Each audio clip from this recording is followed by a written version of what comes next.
I'm okay with being a heartless bitch. It's the only way to truly be happy and have peace with yourself.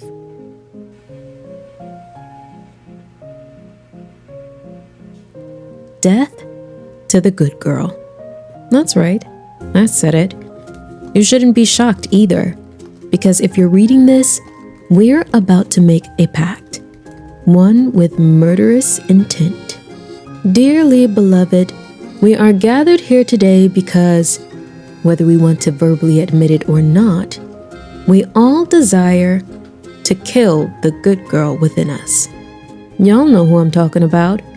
She's the girl who has no boundaries for herself and or doesn't voice them, doesn't speak up for herself in a convincing and assertive way, always feels bad for denying other people the things that they want from her, i.e. her time, energy, or favors, even though they make her uncomfortable and she's not willing to give it.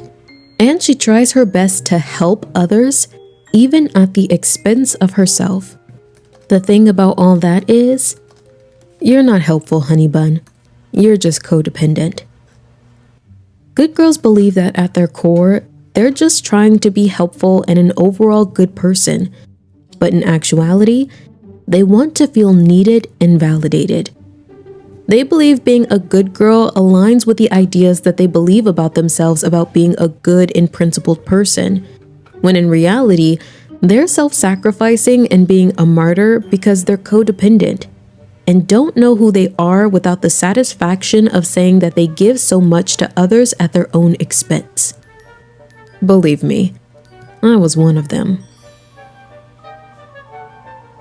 Good girls can't be trusted. Point blank, period. They aren't authentic to themselves.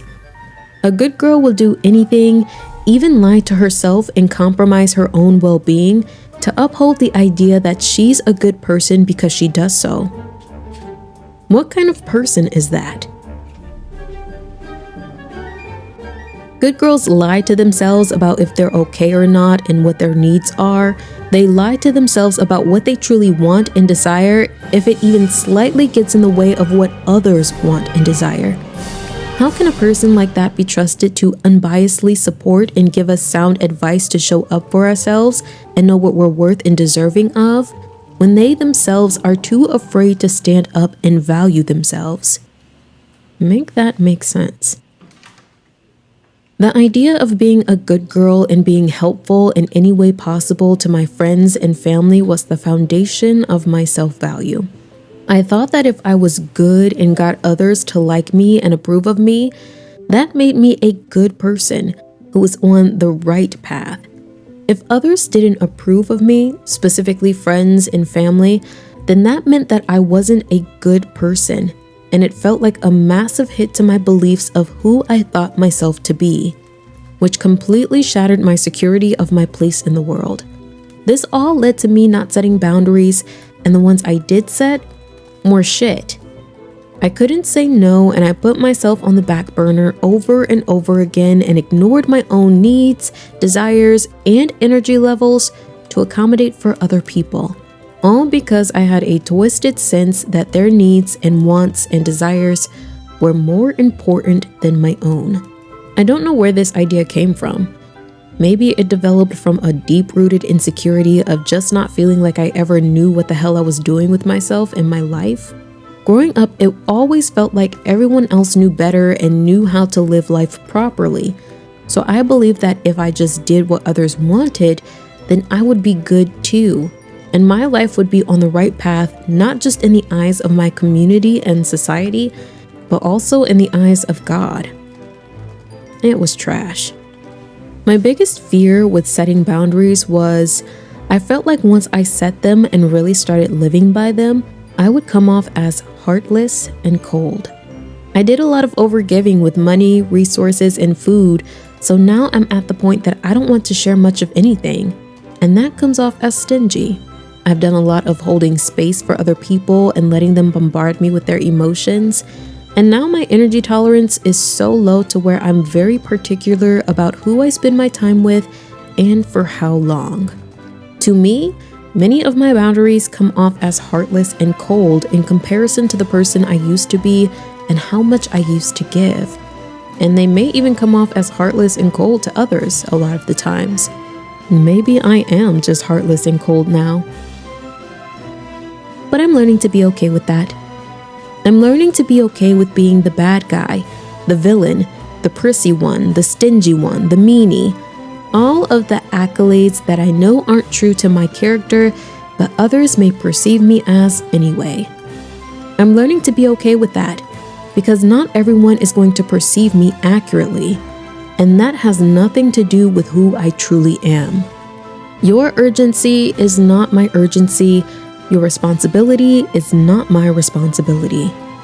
Just because a friend desperately wants something from me or a family member would like something from me that they quote unquote need, it doesn't mean that I have the capacity, desire, or even the obligation to hold space for them in that way. Family or friend, other people's urgencies, responsibilities, desires, wants, and needs are not an emergency for me. At the end of the day, whether I decide to be generous or not, I am not obligated nor responsible for most of the things that go on in other people's lives, and I'm not responsible for making it better or easier for them, especially at the expense of myself. Neither are you. And I get it.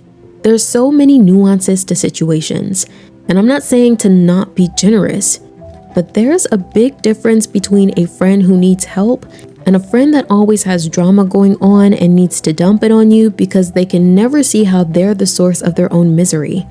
And there's a difference between helping family out and family members who can help themselves if they were willing to sacrifice some of what they have going on but don't want to because they'd rather you sacrifice something instead.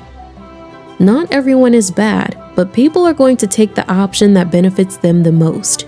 Unless you are dealing with a supremely enlightened human being, it's just human nature. You can't give from an empty cup, and I'm over the self-sacrificing bullshit.